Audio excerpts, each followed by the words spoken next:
Hello guys, आपका मधुर Gupta channel पे एक बार फिर से स्वागत है। तो आप देख सकते हैं JEE advance 2016 D and A block का क्वेश्चन 2000 जब मैं 25 का क्वेश्चन बता रहा था तो मैंने आपको बोला था कि 2025 में जो क्वेश्चन आया था MnO4 माइनस का एल्कलाइन और फेंटली एल्कलाइन और न्यूट्रल मीडियम से, उसमें थी I माइनस के साथ रिएक्शन। इसमें जो रिएक्शन है वो है थायोसल्फेट के साथ रिएक्शन। उस वीडियो में मैंने बोला था, उस वीडियो में मैंने ये रिएक्शन बताई थी। इस वीडियो में तो हमको क्वेश्चन सॉल्व करना ही है। मैं फिर से बोल रहा हूँ, डी एंड एफ ब्लॉक की एनसीईआरटी बार बार तरीके से पढ़ते रहे।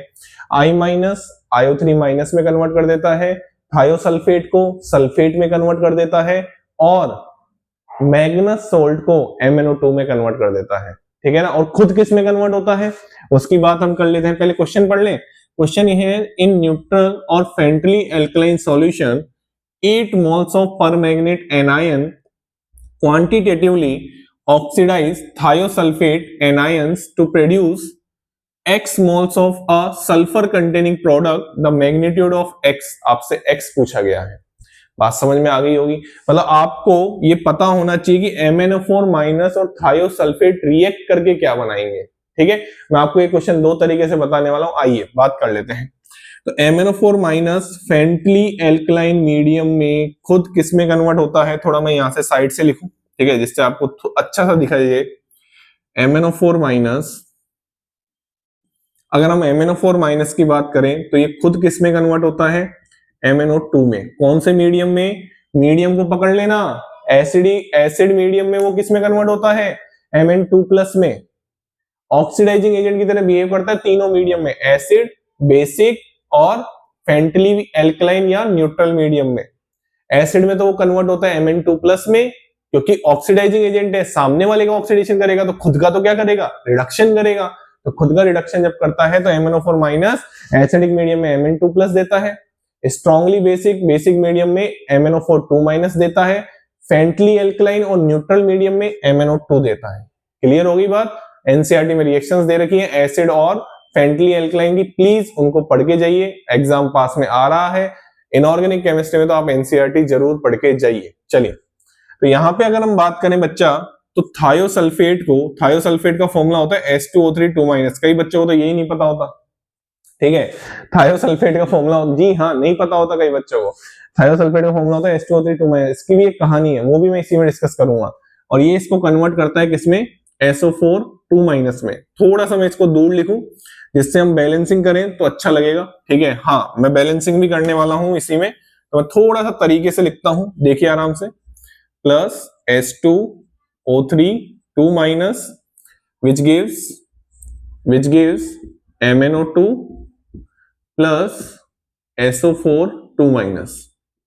क्लियर। चलिए, अब बात आती है कि हमको क्वेश्चन ने पूछा था कि 8 mole permanganate ion, 8 moles permanganate ions कितने मोल सल्फेट के बनाएगा, ये क्वेश्चन ने पूछा था।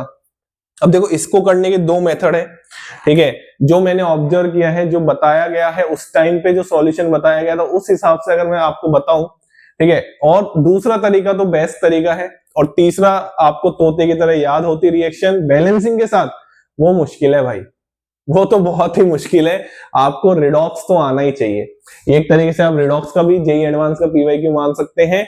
रिडॉक्स हमेशा सिंगल रिडॉक्स से क्वेश्चन नहीं आता, वो आपको डी ब्लॉक दे देगा, डी ब्लॉक की कोई रिएक्शन दे देगा, वो ऐसे ही डालता रहता है।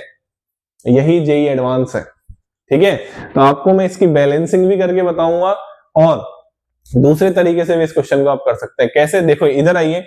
जैसे ऑब्जर्वेशन मेरे को हुआ है कि आप इसमें ये कर सकते हैं कि इक्विवेलेंट ऑफ MnO4 माइनस बराबर इक्विवेलेंट ऑफ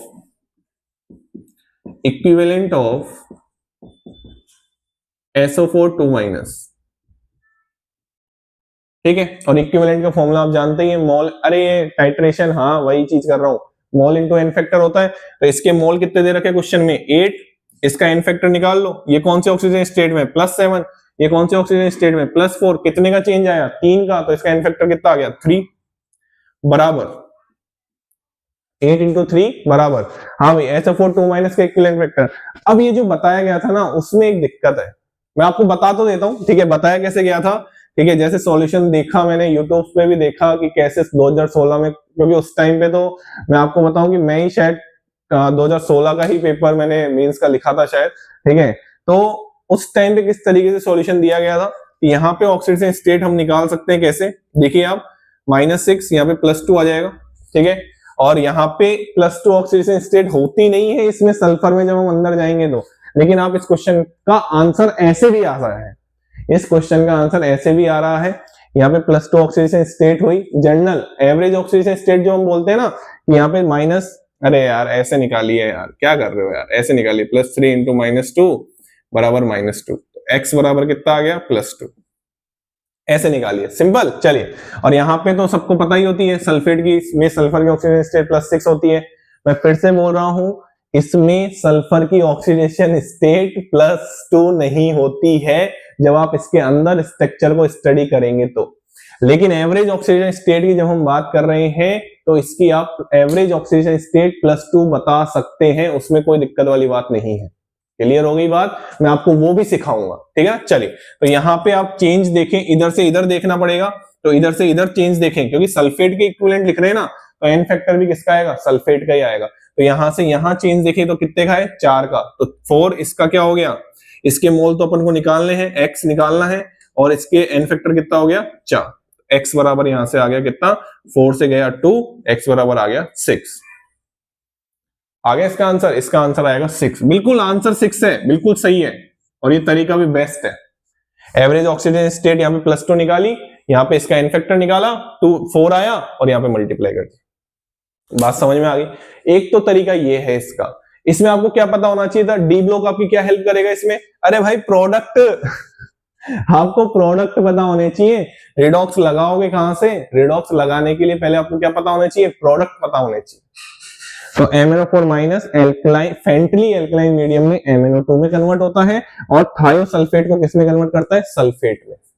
क्लियर हो गई बात, कोई टेंशन कोई दिक्कत वाली बात नहीं है। आगे बढ़ू, एक तरीके से मैंने क्वेश्चन सोल्व कर दिया आराम से रिडॉक्स की हेल्प लेते हुए। अब मैं इसको बैलेंसिंग से बताता हूं, चलिए आइए। अगर हम बैलेंसिंग से बात करें तो बच्चा, बैलेंसिंग की अगर हम बात करते हैं तो देखना भाई, यहाँ पे आराम से देखना, ठीक है। बिल्कुल ये तरीका भी बहुत शानदार, बहुत आराम से आंसर आ जाएगा, और उस तरीके में आपको थायोसल्फेट के बारे में पता होना चाहिए। देखिए कैसे, यहां पे आप थायोसल्फेट की स्ट्रक्चर देखते हैं तो थायोसल्फेट की स्ट्रक्चर होती है ऐसी,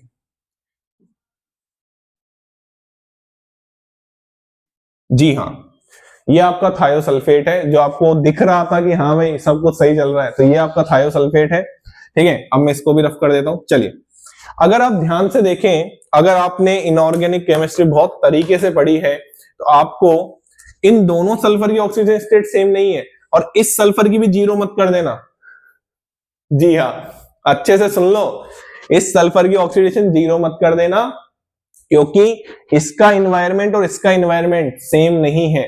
तो यहां पे अगर आप बिल्कुल तरीके से सुनना मेरी बात, मैं क्या क्या बोल रहा हूं, अगर आपने फोकस नहीं किया ना आपको कुछ समझ में नहीं आएगा। यहां पे अगर आप देखेंगे तो यहां पे आपको ऑक्सीडेशन स्टेट निकालना सिखाया होगा रिडॉक्स में, यहां पे इसकी वजह से इस पे +1 चार्ज आएगा, इसकी वजह से इस पे कौन सा चार्ज आएगा, +2 चार्ज आएगा, इसकी वजह से इस पे +1 चार्ज आएगा। सर ये कैसे बता रहे हो आप +1 +2, बेटा रिडॉक्स में जब आप ध्यान से देखेंगे तो यहां पे एक इलेक्ट्रॉन ऑक्सीजन खींचेगा, अगर डबल बॉन्ड O लगा होता तो कितने इलेक्ट्रॉन खींचता, 2 इलेक्ट्रॉन खींचता, तो यहाँ पे +2 चार्ज आता, और ये सिखाया गया होगा आपको ऐसे, देखिए आराम से, ऐसे ऐसे ऐसे ऐसे। ये मेथड इनऑर्गेनिक केमिस्ट्री में भी टीचर्स पढ़ाते हैं, ये मेथड रिडॉक्स में भी टीचर्स पढ़ाते हैं फिजिकल केमिस्ट्री में, ठीक है ना। हाँ, अब यहाँ पे जो सल्फर है ना उसकी कहानी कुछ अलग है बेटा, ये इलेक्ट्रॉन खींचेगा भाई साहब, ये इलेक्ट्रॉन खींचेगा, और ये इलेक्ट्रॉन कितने खींच रहा है, 2, तो इस पे आएगी -2, और इस पे कितने आएगा +2, मोर इलेक्ट्रोनेगेटिव होगा, तो यहाँ पे ये 2 इलेक्ट्रॉन खींचेगा। तो यहाँ पे अगर आप इसका सम करें तो आपको दिखाई देगा क्या, कि ये बीच वाले सल्फर की जो ऑक्सीडेशन स्टेट है वो आएगी +6, और जो इस वाले सल्फर की ऑक्सीडेशन स्टेट है वो आएगी -2, जी हाँ, और जो मैंने +2 लिखा था ना अभी थोड़ी देर पहले, वो एवरेज ऑक्सीडेशन स्टेट थी। कैसे निकाली उसको? जितनी ऑक्सीडेशन स्टेट आ रही है उसका सम कर दो और जितने नंबर आ रहे हैं उसका डिवाइड कर दो। जैसे यहाँ पे +6 -2 ऐड कर दो दोनों को, कितना आएगा? +4। कितने सल्फर है? 2, तो +4 डिवाइड बाई 2 कितना आया? 2।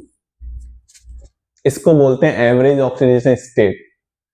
क्या बोलते हैं इसको? Average oxidation state. जैसे Fe3O4 में आपने पढ़ा होगा कि आयरन की ऑक्सीडेशन स्टेट, Fe3O4 में आपने आयरन की oxygen state, average oxygen state 8/3 पढ़ी होगी। बट ये एग्जिस्ट कैसे करता है? FeO और Fe2O3। यहाँ पे +2, यहाँ पे +3 निकाल सकते हो। जैसे +2, यहाँ पे कितने आयरन की +3 है? 2 आयरन की, तो +3 इंटू +3 डिवाइड बाई कितने आयरन है? 3। ये आ गया +8/3। कॉन्सेप्ट है, रटने की जरूरत नहीं है, कॉन्सेप्ट है। ये आपको रिडॉक्स में बताया जाता है, इसका आपको ध्यान रखना पड़ेगा भाई। ये बहुत शानदार कॉन्सेप्ट लगा है भाई मेरे को, ठीक है ना? तो मैं आपको भी इसी तरीके से समझा रहा हूं। यहाँ पे थायोसल्फेट का ध्यान रखना, इसकी -2, इसकी +6, एवरेज ऑक्सीजन स्टेट निकालो +2। उससे भी क्वेश्चन सही हो रहा है और हम ऐसे भी क्वेश्चन सोल्व करके बताएंगे। चलिए आइए बात कर लेते हैं। तो मेरे को एक चीज बताओ, इसमें जो एक सल्फर है उसकी तो +6 है। तो यहाँ पे अगर आप देखें, मैं ऑक्सीडेशन नंबर मेथड से बैलेंसिंग करने वाला हूं। कौन से मेथड से बैलेंसिंग करने वाला हूं? ऑक्सीडेशन नंबर मेथड से। तो उसमें क्या लिखते हैं? चेंज इन ऑक्सीडेशन नंबर, ये लिखते हैं ना, आता होगा ऑक्सीडेशन नंबर मेथड। हल्का फुल्का मैं भी आइडिया दे देता हूं। आइए चलिए, तो एक सल्फर की तो -2 है और एक सल्फर की है +6। चलिए आइए, तो यहां पे अगर आप ध्यान से देखें तो चेंज इन ऑक्सीडेशन नंबर +7 से +4, +7 से +4 कितना चेंज आया? चेंज इन ऑक्सीडेशन नंबर कितने का चेंज आया बच्चा? बोलो, 3 का चेंज आया कि नहीं आया? यहां पे एक सल्फर -2 का था, एक सल्फर +6 का था। तो आप मेरे को एक चीज बताइए, यहां पे +6 था, +6 सेम है ना, लेकिन जो -2 वाला था वो किसमें चेंज हुआ? +6 में। कितने का चेंज आया? यहां पे आप लिखोगे चेंज इन। मजा आएगा इसको सोल्व करने में, दिमाग के सारे तार खुल जाएंगे। अब बच्चे पता है इसका चेंज निकालने में क्या करते हैं? सर -2 और +6 चेंज 4 का चेंज आएगा। अरे दिमाग खोल के क्वेश्चन करने हमको, ठीक है ना? हाँ, जब आप चेंज देखेंगे वो कितने का आएगा? -2 से देखना है ना कि 2 से। 2 से देखते हैं तो 4 का चेंज आता, -2 से देख रहे हैं तो 8 का चेंज आएगा। कितने का चेंज आएगा टोटल? 8 का चेंज। दिमाग खोल के, है ना? हाँ, दिमाग खोल के। चलिए यहाँ पे कितने का चेंज आएगा? 8 का। अब इनमें क्या करते थे? रिडॉक्स की बैलेंसिंग सिखा रहा हूं ऑक्सीडेशन नंबर मेथड से। क्या करते थे? दोनों तरफ चेंज इन ऑक्सीडेशन नंबर क्या होना चाहिए? सेम होना चाहिए। तो उसके लिए क्या करो, यहाँ पे तो मल्टीप्लाई कर दो 8 से, यहाँ पे मल्टीप्लाई कर दो 3 से। आओ कर देते हैं। ये देखो यहाँ पे तो मल्टीप्लाई कर दिया 8 से।